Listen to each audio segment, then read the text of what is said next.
बिस्मिल्लाहिर्रहमानिर्रहीम। इनको terms basically shipping की टर्म्स हैं और फ्रेट में ये यूज़ होती हैं। देखिए, दो तरह की चीज़ें होती हैं। जब भी आप कुछ प्रोक्योर करते हैं, परचेज़ करते हैं, तो एक तो उसमें उस प्रोडक्ट की कॉस्ट होती है, आइटम की कॉस्ट होती है। नंबर दो, उसमें फ्रेट होता है। अभी मैं कल टाइलें ख़रीदने गया तो मैंने जिस जगह से टाइलें ख़रीदी तो उस बंदे को, मैंने दुकानदार को एक तो टाइलों की कीमत पे की, प्लस मैंने उसको फ्रेट पे किया कि जिस सुजुकी के ऊपर उसने रख के दुकान से मेरे घर तक वो टाइलें भिजवानी थी, तो वो फ्रेट भी मैंने पे किया। लेकिन सम टाइम ये होता है कि जब आप किसी दुकानदार के पास जाते हैं, आपने कोई बड़ा फ्रिज ख़रीदा है, टीवी ख़रीदा है या बड़ा शोरूम है, तो आप जब उस चीज़ को ख़रीदते हैं तो वो कहता है जी कि आप एड्रेस दे दें, हम आपको फ्री ऑफ कॉस्ट डिलीवर कर देंगे आपके घर के ऊपर। तो वो आपको डिलीवर कर देते हैं, यानी कि उसकी जो डिलीवरी कॉस्ट है वो भी उस प्राइस में शामिल थी और उस प्रोडक्ट की कॉस्ट भी शामिल थी। एक इस तरह से समझा देता हूँ कि जब हम किसी चीज़ को ख़रीदते हैं तो ये गुड्स हैं, इसके बाद एक आपकी डेस्टिनेशन, फर्स्ट डेस्टिनेशन आएगी। फिर फर्स्ट डेस्टिनेशन आपका वो अड्डा हो सकता है, जैसे अगर आपने किसी दूसरे शहर में भिजवानी है चीज़ या किसी दूसरे मुल्क में भिजवानी है, तो चीज़ें यहाँ पर पड़ी हैं। तो अब यहाँ से उठा के आप अपने शहर के उस अड्डे के ऊपर या पोर्ट के ऊपर भिजवाएंगे चीज़ों को, जो फर्स्ट डेस्टिनेशन होगी। और इस डेस्टिनेशन से आगे वो दूसरे उस शहर में जाएंगे जहाँ पे ये सेकंड डेस्टिनेशन है, जो उस जिस जगह आपका बायर है उस सिटी में या उसके कंट्री में जाएंगे। और यहाँ से फिर एक तीसरी डेस्टिनेशन होगी, नंबर 3, कि जो आपके बायर का वेयर हाउस है या ऑफिस है या एड्रेस है जिसके ऊपर चीज़ें डिलीवर होनी है। तो यहाँ पर चीज़ें पड़ी हैं, ये एक है। यहाँ से आपने अपने शहर के अड्डे तक भिजवा दी, ये 2 है। यहाँ से ये दूसरे शहर के अड्डे तक पहुँची, ये 3 है। और इस अड्डे से जिसने ख़रीदी हैं उसके वेयर हाउस तक पहुँच गई, तो 4। तो 4 पॉइंट इन्वॉल्व होंगे किसी भी चीज़ को एक जगह से दूसरी जगह भिजवाने के। अगर तो ये चीज़ें एक ही सिटी में जा रही हैं तो चीज़ें यहाँ पर पड़ी हैं और यहाँ तक भिजवानी है। और अगर इसमें कोई गैप है, ज़्यादा गैप है, मतलब एक से दूसरे शहर में जानी है, एक से दूसरे मुल्क में जानी है, तो फिर ये चीज़ें आपके स्टोर से उठेंगी तो आपके ट्रक अड्डे तक या जो पोर्ट होगी वहाँ तक जाएंगी। पोर्ट से उस सिटी या मुल्क में जाएंगे जहाँ पर ये पहुँचनी है, और वहाँ से जो बायर है उसके वेयर हाउस या फैक्ट्री तक जाएंगी। तो अब जब हम प्राइसेस को नेगोशिएट कर रहे होते हैं कि जी प्राइस क्या है आपकी, वो बताएं, तो वो जो प्राइस होगी वो तो इस चीज़ की होगी जहाँ पे चीज़ें पड़ी हैं कि जी ये चीज़ जिस जगह पड़ी है उसकी ये प्राइस है। तो अब हम कहेंगे कि अच्छा यार, ये जो प्राइस आप यहाँ तक ले रहे हैं, आप मुझे बताओ कि अगर आप इसको मेरे तक डिलीवर कर देते तो फिर क्या कॉस्ट होगी। अगर ये प्राइस फॉर एग्जांपल 100 रुपये है तो वो कहेगा जी ये 110 रुपये में आपको डिलीवर हो जाएगी। जब ये 110 रुपये में मुझे डिलीवर होगी तो अब मुझे पता चल गया कि 100 रुपये कॉस्ट है और 10 रुपये उसका फ्रेट है, तो 110 रुपये में ये पड़ेगी। लेकिन मैं उसे कहता हूँ कि आप ऐसे करो कि आप इसको अपने वेयर हाउस से उठा के, तो आपके शहर में जो ट्रक अड्डा है इसको बुक करवा दो, यहाँ से आगे मैं खुद ही पे कर दूँगा। यानी यहाँ से उठा के अपने वेयर हाउस से सिर्फ ट्रक अड्डे तक भिजवा दो, तो अब मुझे बताओ कि क्या कॉस्ट है। तो वो अपनी कॉस्ट प्लस यहाँ तक फ्रेट ऐड करेगा और इसको बिल्टी करवा देगा इस बंदे के नाम। अब ये चीज़ यहाँ से उसके सिटी में जाएगी और उसके सिटी में ये बंदा यहाँ से अड्डे पर आएगा और इस सिटी से इस सिटी का जो फ्रेट होगा ट्रक का, वो पे करके इस चीज़ को उठा के अपने पास ले जाएगा।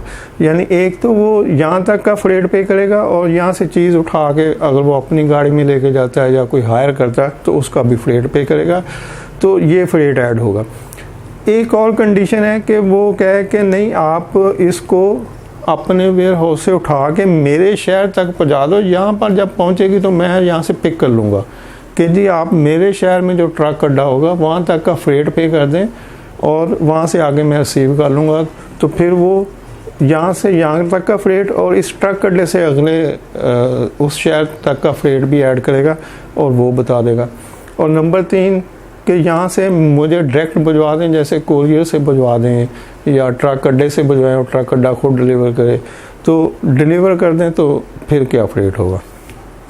तो ये मैंने एक कंडीशन आपको सिचुएशन बताई है कि जब भी आप कुछ ख़रीदते हैं तो उसमें गुड्स की कीमत होगी प्लस फ्रेट होगा, और फ्रेट की जो कीमत होगी वो एक तो यहाँ से यहाँ तक का फ्रेट होगा, फिर यहाँ से यहाँ तक होगा और यहाँ से यहाँ तक होगा।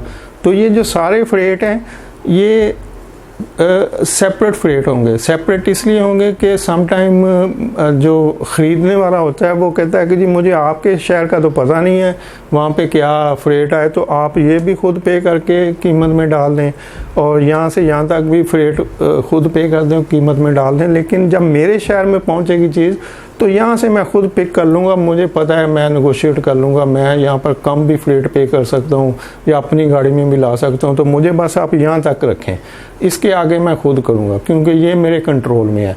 तो यहाँ पर वो कॉस्ट कट कर सकता है फ्रेट में, तो इसलिए वो सिर्फ यहाँ तक का फ्रेट लेगा।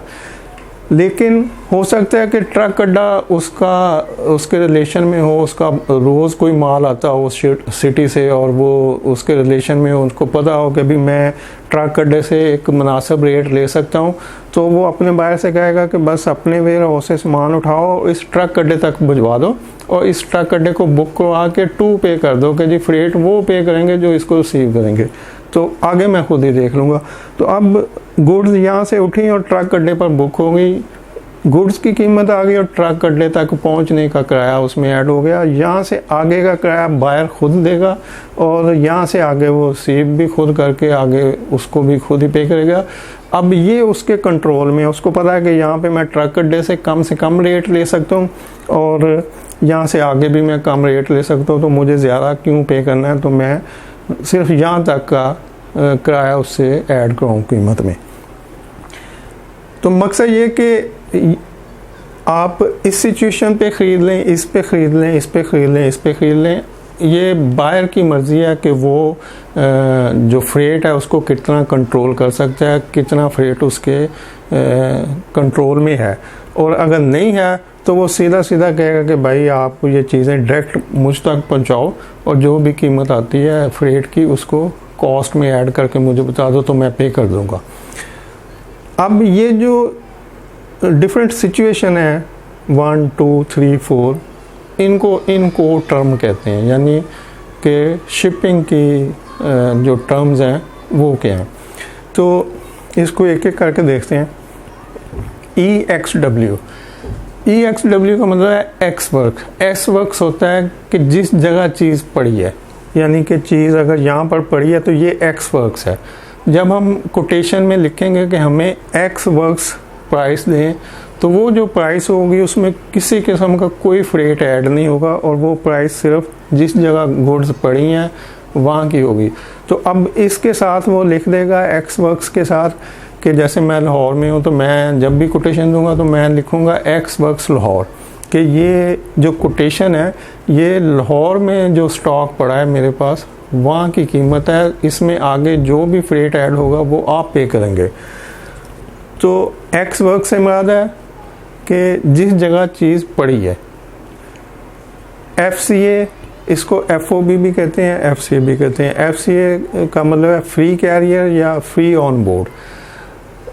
फ्रेट लोकल भी होता है और इंपोर्ट का भी होता है। लोकली अगर आप ट्रांसपोर्ट कर रहे हैं तो वो लोकल फ्रेट होगा, अगर आप किसी दूसरे मुल्क के लिए ट्रांसपोर्ट कर रहे हैं तो वो फिर उसमें फॉरेन कंट्री का फ्रेट ऐड हो जाएगा।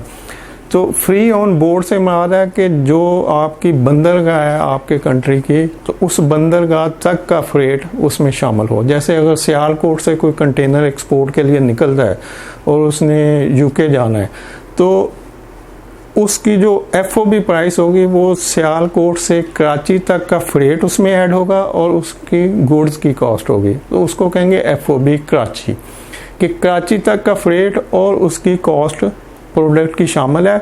कराची से ऑनवर्ड UK तक का जो फ्रेट है वो जो उसका एक्सपोर्टर होगा वो खुद पे करेगा और वहाँ से वो क्लियरेंस और आगे का फ्रेट भी खुद पे करेगा। यानी जो सेलर है, जो एक्सपोर्टर है यहाँ पे सियालकोट में, वो सिर्फ गुड्स की कीमत लगाएगा और कराची तक का फ्रेट ऐड कर देगा। तो ये होगा जी FOB कराची प्राइस है। और FCA भी वही होता है कि फ्री कैरियर, के कैरियर जिस जगह खड़ा है, यानी जिस जगह ट्रक अड्डा है या जिस जगह बंदर गया है, वहाँ तक का जो फ्रेट है वो पे करना है।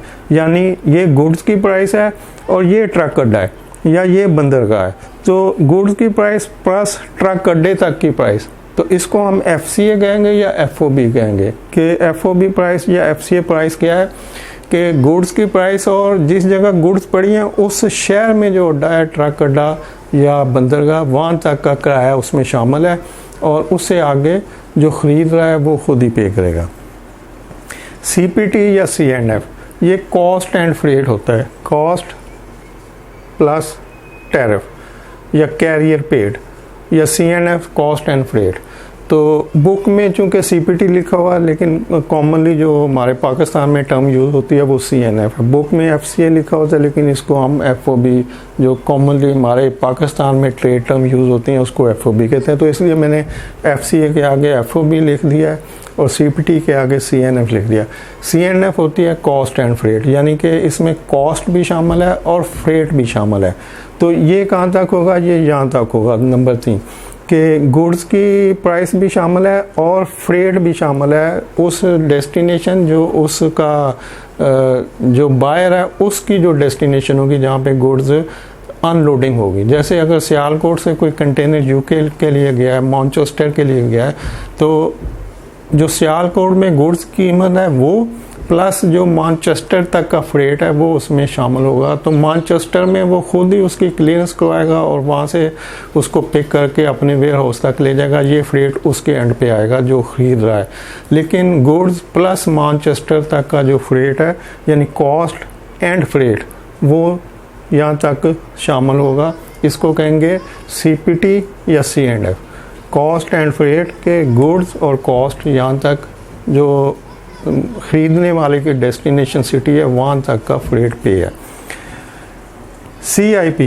CIP सेम यही टर्म है जिसमें कॉस्ट एंड फ्रेट आता है, लेकिन CIP में इंश्योरेंस भी आ जाती है, यानी cost insurance paid, cost and insurance paid.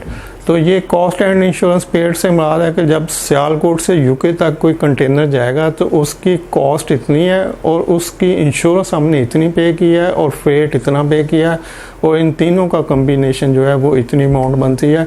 तो अगर रास्ते में कोई डैमेज होता है तो वो फिर जिसने भिजवाया है माल, जो एक्सपोर्ट कर रहा है, वो उसको ऑलरेडी इंश्योर कर चुका है, इंश्योरेंस उसकी ले चुका है। तो अगर डैमेज होगा तो उसको उसका क्लेम मिल जाता है, उतनी अमाउंट उसकी जितनी इंश्योर्ड होती है वो मिल जाएगी। तो CIP cost, insurance and freight, और ये भी यहाँ से यहाँ तक होगा कि गुड्स सियालकोट से मैनचेस्टर तक उसकी कॉस्ट भी पेड है, उसका इंश्योरेंस भी पेड है, उसका फ्रेट भी पेड है। तो C&F या CPT और CIP एक ही टर्म्स हैं, लेकिन इसमें इंश्योरेंस शामिल नहीं है और इसके अंदर इंश्योरेंस शामिल है। अब है DAT होता है डिलीवर्ड बेसिस, के डिलीवर्ड करना है हमें जिस जगह भी जो बंदा ख़रीद रहा है, आप उसके ऑफिस में, उसके वेयर हाउस में जो भी वो डेस्टिनेशन लिखता है कि जी मुझे इस जगह पे डिलीवर चाहिए, तो वहाँ पे आप डिलीवर कर दें।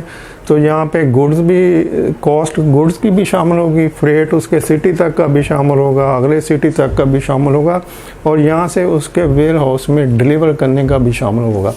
जैसे कि कोरियर कंपनी होती हैं कि वो डोर टू डोर डिलीवर करती हैं, जो बंदा भी बुक करवाएगा उसके घर से वो उठाएंगी और जो एड्रेस होगा उसके एड्रेस के ऊपर डिलीवर कर देंगी। तो ये जो ये डिलीवर हो रहा है कोरियर के थ्रू डोर टू डोर, उसको DAT कहते हैं, यानी कि डिलीवर्ड एट टर्मिनल। तो इस तरह से अगर इनमें कोई कन्फ्यूजन हो, थोड़ा कॉम्प्लिकेटेड सा है, और उन लोगों के लिए स्पेशली जो नहीं जानते होंगे, तो अगर कोई कन्फ्यूजन हो तो मैं इसको दोबारा क्लैरिफाई कर दूंगा, आप कमेंट्स में लिख सकते हैं। और मकसद इनका समझने का जो सिंपल सा है, जब मकसद समझ आएगा तो आपको ज़रा आसानी होगी कि दो चीज़ें इन्वॉल्व होती हैं जब भी हम ख़रीदते हैं, एक कॉस्ट होती है और एक फ्रेट होता है। जब मैं किसी दुकान पे जाके कुछ ख़रीदूँगा तो मैं उसकी कॉस्ट पे करूँगा, लेकिन उस चीज़ को उस दुकान से उठा के घर तक लाने का जो किराया होगा वो उसका फ्रेट होगा। अब वो फ्रेट मुख्तलिफ़ किस्म का हो सकता है। तो मुख्तलिफ़ क्या होगा कि वो फ्रेट जहाँ से मैंने ख़रीदी है चीज़ वहाँ से लेके तो अड्डे तक का हो सकता है, मेरे शहर का जो अड्डा है, और अगर मैंने उसको बुक करवाना है दूसरे सिटी तो यहाँ से दूसरे सिटी तक का भी फ्रेट हो सकता है, और दूसरे सिटी में जब वो चीज़ पहुँचेगी तो यहाँ से लेके जहाँ पे मैंने उसको डिलीवर करना है वहाँ तक का भी फ्रेट हो सकता है। तो फ्रेट 1, 2, 3 के 3 किस्म के फ्रेट हो सकते हैं, और इस फ्रेट में इंश्योरेंस भी शामिल हो सकती है। अगर आपकी कीमती चीज़ है तो आपको इंश्योर भी करवा सकते हैं। और इस तरह से एक्स वर्क्स जहाँ पे चीज़ें पड़ी हैं, FCA या FOB जो आपकी फ़र्स्ट डेस्टिनेशन है, आपके जो पोर्ट है या अड्डा है वहाँ तक, और C&F जो जिस जगह जानी है उस जगह जो अड्डा है वहाँ तक। CIP के सेम यही CNF वाली, लेकिन इंश्योरेंस भी इसमें शामिल होगी। DAT delivered at this final point कि इस जगह पे डिलीवर हो जाएगी तो यहाँ तक गुड्स एंड सर्विसेज दोनों की कॉस्ट है। थैंक यू, अल्लाह हाफिज़।